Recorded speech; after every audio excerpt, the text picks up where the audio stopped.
Cut Nyak Dien adalah figur perempuan yang menjadi bukti siapapun bisa berperan dalam perjuangan merebut kemerdekaan. Istri dari Teuku Umar ini lahir di Lampadang, Aceh Besar, pada tahun 1848. Cut Nyak Dien menggantikan sang suami Teuku Umar berperang melawan kolonialisme. Teuku Umar tewas tertembak di daerah Suak, Ujung Kalak, Melaboh, setelah rencana perjuangannya diketahui penjajah. Sejarah Perang Aceh dan peran Cut Nyak Dien Ratu Perang Aceh dalam melawan pemerintah kolonial Belanda tahun-tahun 1878 sampai tahun 1908.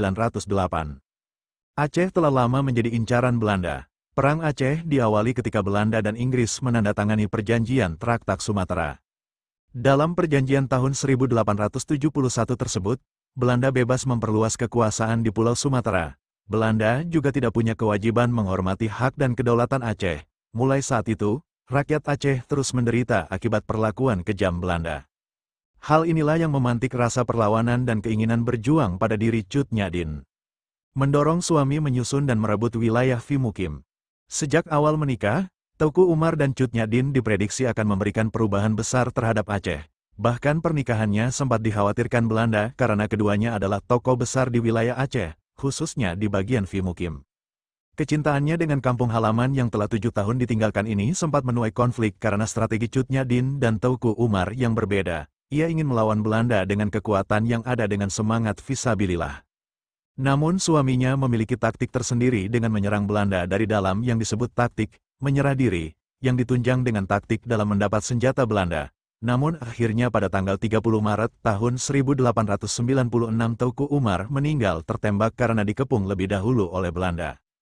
Berjanji memimpin peperangan usai wafatnya suami. Kesedihan atas wafatnya suami bukan berarti membuatnya pasrah dengan keadaan. Di tahun 1901 Cut Nyak Dien dan pengawal bergerak ke daerah Beutung ke Gayo dan menetap di Kampung Celala. Di tahun berikutnya pun mereka masih berpindah lagi ke Aceh Barat dan menetap di Beutung karena kondisi makanan yang semakin menipis.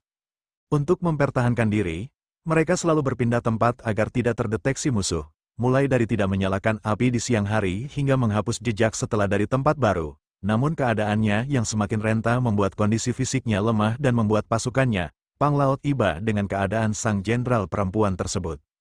Tetap tegar meski dikhianati pengawal, minimnya pasukan yang tersisa membuat perjuangan pasca meninggalnya Teuku Umar terasa sangat berat. Hal ini menjadi menyebabkan Panglaut, pengawal paling setia dari Cut Nyak Dien, meninggalkannya dan melaporkan kepada Belanda tentang keberadaan sang pemimpin. Dengan didasari rasa iba, Panglaut meminta kepada Letnan Van Vuren agar dapat memperlakukan tuannya tersebut dengan baik.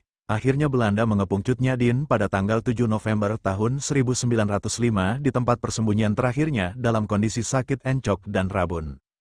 Teguh melawan Belanda walau akhirnya diasingkan karena perbuatan pengawalnya yang berkhianat, Cut Nyak Dien akhirnya dibawa ke Banda Aceh oleh Belanda untuk dirawat hingga berangsur sembuh yang dimulai dengan aksi todong rencong. Namun semuanya berangsur mereda karena Belanda memperbolehkan kunjungan rakyat Aceh ke Cut Nyak Dien. Kondisi ini mendorong Van Dalen dan Van Vuren khawatir apabila Cut Nyak Dien akan membakar kembali semangat berperang. Hingga di awal tahun 1907, Belanda membawanya ke pengasingan di wilayah Sumedang hingga meninggal di tahun 1908. Kelahiran, pernikahan, hingga kematian Cut Nyak Dien. Cut Nyak Dien terlahir dari keluarga yang taat beragama. Ayahnya adalah Teuku Nanta Setia yang mana adalah Ule Balang Fimukim, sementara ibunya adalah putri bangsawan dari Kampung Lampagar.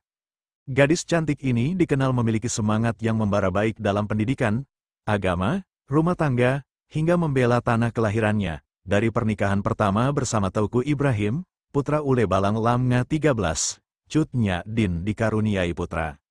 Setelah sang suami wafat di tangan penjajah, Cut Nyak Dien menikah lagi dengan Teuku Umar. Seperti Teuku Ibrahim, Teuku Umar juga gagah berani melawan tindak sewenang-wenang Belanda hingga menghembuskan nafas terakhirnya. Meskipun perjuangan Cut Nyak Dien tidak menghasilkan kemenangan atas Belanda, beliau berhasil menjadi pelopor pemimpin perang perempuan. Setelah wafat pada tanggal 6 November tahun 1908 dan dimakamkan di Sumedang, tidak menjadikan masyarakat lupa dengan perjuangannya. Cerita dikutip dari buku Sejarah Indonesia. Tokoh cerita ilustrasi pengarang. Terima kasih sudah menonton. Ikuti cerita selanjutnya dan berikan kami like, komentar, dan subscribe agar kami terus bersemangat berkarya. Sampai jumpa di cerita yang lain.